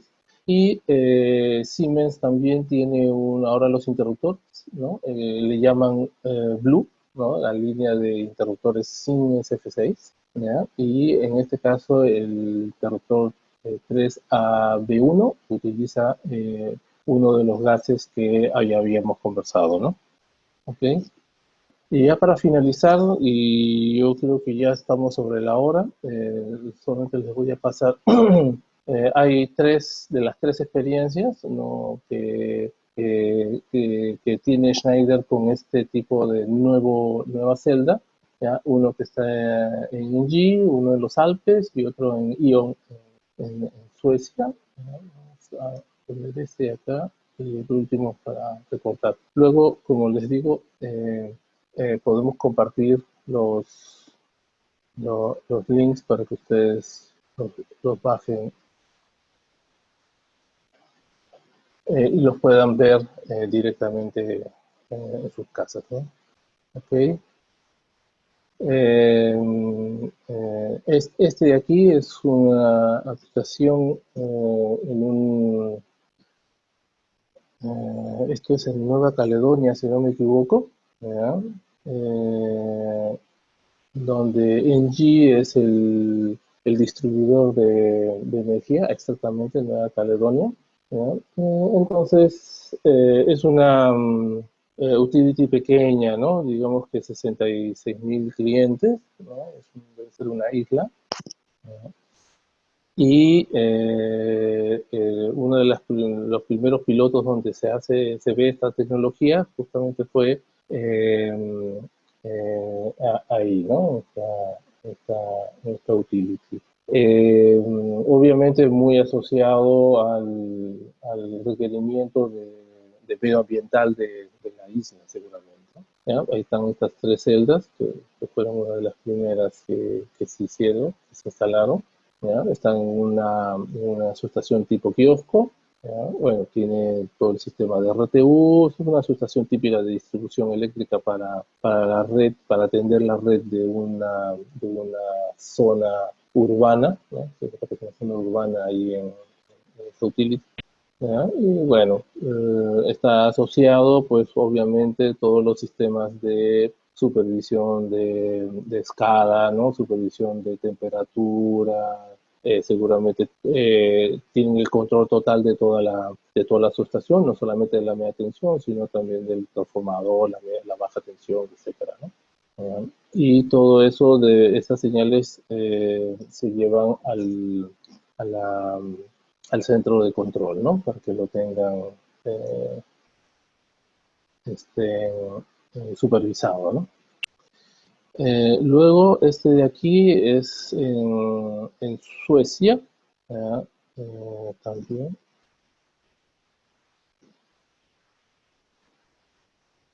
En este caso, este es IO, la empresa de energía bueno, de este sitio, ¿ya? Bastante rural, ¿no? Se- Igual se ofreció la misma tecnología, estas AirTech, para ponerlo en una subestación, ahorita lo vamos a ver. Es una empresa de energía típica, ¿no? De una ciudad, en este caso semi-urbano, ¿no? Seguramente red aérea, red subterránea. Y aquí hay un kiosco, en este kiosco también están las celdas con no SF6, ¿no? No, o sea, sin SF6 en el interior, ¿no? Bueno, en esta subestación, una subestación de tipo compacto, ¿no? Que tiene los transformadores en la parte de atrás y en la parte frontal están las celdas de media tensión y el gabinete de control, como lo han visto ahí. ¿Ya? Y igual que, bueno, que ahora todo digital, entonces asociar el no SF6 con lo digital es disponer de toda la información técnica que hay en la subestación para que lo tenga el centro de control, ¿no? En una SCADA o en una estación de ingeniería para hacer tanto predictividad, mantenimiento, etcétera, ¿no? Okay, esa es, en realidad es la tendencia, ¿no? No solamente en Europa, sino en realidad en todo el mundo. Aquí en el Perú también las empresas de energía están interesadas en tener el mayor control de sus estaciones, y saber qué ocurre dentro, ¿no? Ok, listo. Eso era. Más bien ahora entramos a las consultas, si tuvieran. Sí, ingeniero, muchas gracias. Vamos a continuar con las consultas. Bien, acá hay una consulta. ¿Cuál es la diferencia entre un interruptor y un seccionador desde el punto de vista de la protección? Ok. El seccionador, vámonos a un paso previo que sería el seccionador simple, ¿ya? Es un elemento de aislamiento, ¿no? Es una cuchilla, digamos que una cuchilla que simplemente la operación de apertura de esta cuchilla hace un aislamiento dieléctrico de ambos contactos, ¿no?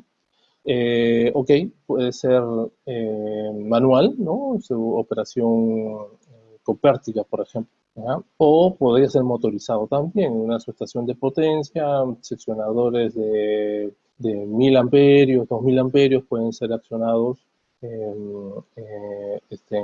con, a distancia con un accionamiento motorizado, ¿no? Luego, obviamente este tipo de dispositivo no es accionado bajo carga, ¿ya? Tiene que ser sin carga. Y luego vendría el seccionador bajo carga, que en inglés es switch, en español correcto sería interruptor, ¿no? En el español de España, digamos, ¿no? ¿Ya? Porque después está el circuit breaker, que sería el interruptor automático, o en francés es el disjuntor, ¿no? El disjuntor. ¿Ya? Entonces, el seccionador bajo carga es un dispositivo que tiene operación bajo carga, ¿ya? No cortocircuito, sino bajo carga. Eso quiere decir que puede y está diseñado para trabajar solamente bajo condiciones de 400 o, bueno, en realidad hay dispositivos de 200, 400, 630 amperios, ¿ya? Un seccionador podría ser también seccionador fusible, y en ese caso el fusible es el que sea la protección, ¿no? El fusible despeja la falla y el accionamiento mecánico del fusible percutado, ¿no? El percutor hace que trifásicamente se abra el seccionador bajo carga, ¿no? Pero ya sin falla, ¿no? La operación del seccionador lo hace bajo carga, ¿no? Sin falla. Y después está el interruptor automático, ¿ya? O disyuntor, que es un dispositivo que sus polos son mucho más robustos y este puede abrir corrientes bueno, dependiendo del tamaño, pues estamos hablando de 12.500 amperios, 16.000, 20.000, ¿no? Que son típicamente las corrientes de corto, de falla que pueden haber, ¿no? Obviamente, cada uno de estos equipos tiene una cantidad de operaciones que puede hacer, ¿no? Tanto mecánicas como eléctricas. Y también su costo, ¿no? Obviamente, un disyuntor es muchísimo más caro que un seccionador y mucho más caro, a su vez, que un seccionador de aislamiento nada más, ¿no? ¿Ya? Por ejemplo, para un seccionador típico básico de red es un cutout, ¿no? El cutout es un dispositivo que tiene un fusible y que al disparo del fusible, se abre, ¿no? Pero su accionamiento, y a veces viene con apagachispa, un pequeño apagachispa para poder abrir y cerrar con apértiga de manera manual bajo carga, ¿no? Bajo corrientes que son muy bajas en una red aérea, por supuesto, ¿no?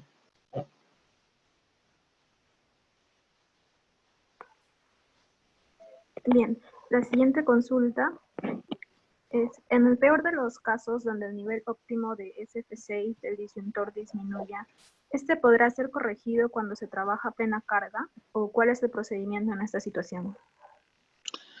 Es buena pregunta.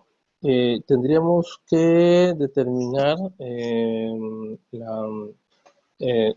qué tan antiguo puede ser este interruptor, ¿no? O sea, si estamos hablando de interruptores de las primeras generaciones de SF6, por supuesto, hablando de media tensión, hablando de media tensión, los valores de presión de SF6 y cantidad de SF6 que habían dentro eran muy altos. Hay marcas y modelos de disyuntores que llevaban 6 bar de presión en cada polo, ¿ya? Entonces, si tú llevas 5 bar de presión y pierdes SF6, ¿ya? Lo que va a hacer es poco a poco ir fugándose el SF6 hasta igualarse a una presión equivalente al exterior, que es, digamos que a nivel del mar, un bar de presión, ¿no? Un bar de presión de SF6 interno y un bar de aire afuera.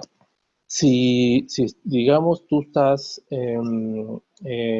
si las características de ese interruptor es de, no sé, 2000 amperios, ¿ya? Y este interruptor pierde de 5 bar a 1 bar, ten la seguridad de que las características eléctricas de ese equipo están perdidas. O sea, no, yo no recomendaría que en esas condiciones ese equipo pueda operar, ¿ya? Sin embargo, los interruptores modernos en diferentes marcas, ¿ya? Tienen presiones muy bajas. Estamos hablando de 1.5, 2 bar de presión. Entonces, como comenté un poco antes, ¿no? Un interruptor que tiene 1.5 bar de presión pierde 0.5 bar de presión, ¿ya? Sus características están más del 50% intactas. Entonces, en esas condiciones, un interruptor de SF6 de moderno, ¿ya? Está mejor preparado y mejor diseñado para operar bajo carga sin ningún problema, y hasta una vez, en el caso del interruptor SF1 de Schneider, ¿ya? En cortocircuito pleno, ¿ya? 25 kiloamperios. Pero yo les recomendaría que esta pregunta se la hagan al fabricante del interruptor que ustedes tienen en su estación, ¿no? ¿Ya? Y cada modelo, ¿no? Porque inclusive en Schneider, los interruptores muy antiguos no tienen esa capacidad, ¿no? Pero los interruptores modernos sí, ¿no? En la misma filosofía de continuidad de servicio antes que una pérdida o un daño total del equipo, ¿no?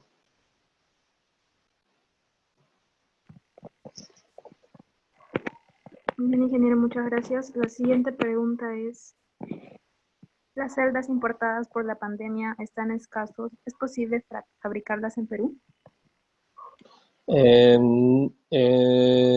Disyuntores no creo, no, no hay, hay un fabricante brasileño que hace interruptores locales en Brasil, pero luego en la región no hay disyuntores. Sí hay seccionadores, ¿ya? Fabricantes de seccionadores, tanto en aceite, ¿no? Para postes, diferentes aplicaciones, que sí se puede, sí tienen la tecnología para hacerlo, y bueno, y lo comercializan, ¿no? Durante la pandemia, lo que ha ocurrido, no es tanto la escasez de los componentes, ¿ya? Porque las redes están, ¿no? Eso no ha cambiado y normalmente pues las empresas eléctricas y las grandes industrias, un evento como este desde el punto de vista eléctrico no tiene un impacto, ¿ya? Pero sin embargo, recogiendo em, comentarios y experiencias de algunas empresas eléctricas en el Perú, lo que ha ocurrido es que al migrar las redes sobre redes urbanas y residenciales más que las industriales, porque por prácticamente en el caso del Perú, 2 meses la industria estuvo mucho más parada, ¿ya? Lo que ocurrió es que hubieron disparos o eventos por frecuencia, ¿ya? ¿Por qué? Porque lógicamente la red está desbalanceada, ¿no? Normalmente debería haber siempre una carga de industrial, esto desapareció o esto se redujo y todos los sistemas de protecciones están previstos para que haya siempre un componente industrial dentro de la red, ¿no?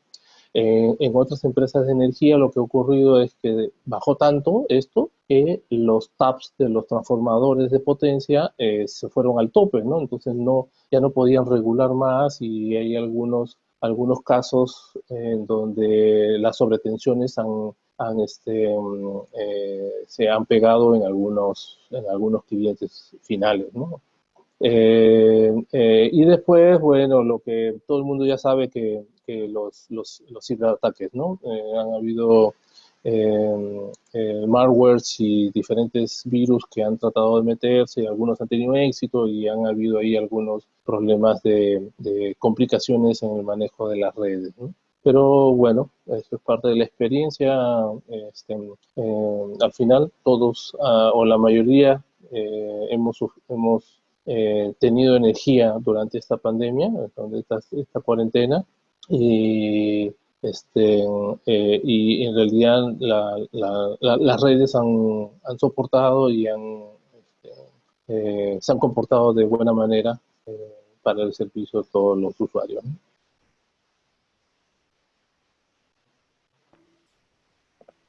Muchas gracias, ingeniero. Tenemos una última consulta. ¿Qué problemas podría generar instalar un interruptor de 72.5 kilovoltios en un sistema de 33 kilovoltios? Perdón, ¿de cuánto? ¿De 72? De 72.5. Ya, un interruptor, ¿no? Así es. No veo, ¿no? Teniendo en cuenta que un disyuntor es un aparato de corte, ¿ya? Desde el punto de vista eléctrico no creo que haya problema, ¿ya? Obviamente si la corriente y el nivel de cortocircuito de ese equipo funcione bien, ¿no? Es más, yo creo que es un tema de precio, ¿no? Normalmente para 33 kilovoltios el aislamiento correspondiente debería ser 36, ¿no? Es decir, algo de 170 kilovoltios build. Entonces, un interruptor de 72 kilovoltios es muchísimo, pero muchísimo más caro que uno de 36 kilovoltios. Pero en el caso de por ejemplo, ¿dónde se podría aplicar esto? ¿O dónde lo vemos en la práctica? Es en el derrateo de altura, ¿no? Una subestación de tipo convencional, ¿ya? Con un requerimiento de 33 kilovoltios, por ejemplo, en la ciudad de Arequipa, ¿ya? A 2.600, 2.500 metros de altura, ¿ya? O mayor, ¿no? En otra ciudad del Perú donde se requiera mayor altura, es necesario derratearlo, ¿no? Entonces, en ese caso, podría corresponder el siguiente tamaño, que es 46 kilovoltios o 48 kilovoltios, dependiendo si es IS o ANSI, o, eh, o 72 kilovoltios, efectivamente, ¿no? O sea, hablando de un aislamiento, digamos que 60 kilovoltios, ¿no? Entonces, ahí no hay otra que utilizar, hablando de ICE, ¿no? Hablando de un aislamiento en aire, un interruptor de esas características. A menos que se utilice una celda de tipo encapsulada, una celda de tipo GIS, ¿no? Entonces, como es encapsulado, el interior es insensible al exterior, entonces no hay que derratearlo, no por el aislamiento de tensión. Ahí la preocupación es más por un tema del soporte de la cantidad y presión de SF6 al llevarlo a una altura, ¿no? Como ocurre con una botella de gaseosa, ¿no? Cuando nos la llevamos a altura, esta tiende a reventar, ¿no? Abrimos la botella y la tapa sale volando, ¿no? ¿Por qué? Porque hay una mayor presión internamente. Obviamente, en una celda de media tensión también hay que hacer lo mismo, ¿no? Si el tanque que contiene el equipo no está preparado, no está diseñado para esa altitud, ¿no? Obviamente no puede funcionar, porque no es solamente el comportamiento o mejor dicho, la aprobación, ¿no? de una celda o un equipo, un interruptor, el que sea, se deba llevar a altitud, tiene que ser validado por el fabricante, ¿ya? El fabricante les tiene que decir si su equipo o el modelo que quieren elegir puede llegar a 3.000 metros, 4.000, 5.200 metros de altura, que es lo máximo que hay en redes en el Perú. ¿Por qué? Porque al momento de hacer esta consideración, ¿ya? El fabricante no solamente debe garantizar que el equipo aguante la presión hacia esa altitud, sino que en un comportamiento de arco interno, si el equipo va a explotar, porque su diseño y sus características, en caso de falla, lo requiere, este comportamiento de explosión también tiene que seguir las normas que pide la IEC, ¿no? En otras palabras, si en condiciones a nivel del mar la explosión tiene que ser alejando la explosión por la parte de atrás o hacia arriba o hacia abajo de los gases calientes, alejándolo del eventual operador que pueda estar al frente o a los lados de la celda, ¿no? Este equipo, en cuanto se lleva a altura, también tiene que comportarse de la misma manera y tiene que cumplir y respetar los diseños al cual fue diseñado originalmente, ¿no? ¿Ok? Una cosa es que funcione normalmente, pero si explota y explota como una granada disparando todo por todos lados, pues por supuesto que no cumple, ¿no? Esa sería nomás la consideración que habría que tener, ¿no? Bien, muchas gracias, ingeniero, por la ponencia dada. Agradecer también a los participantes. También informarle que la grabación y la información va a ser enviada a sus respectivos correos. Y le invitamos a seguirnos en nuestras redes sociales como IEEE Sumac. Muchas gracias, ingeniero, y muchas gracias a todos. Listo, gracias a ustedes. Buenas noches.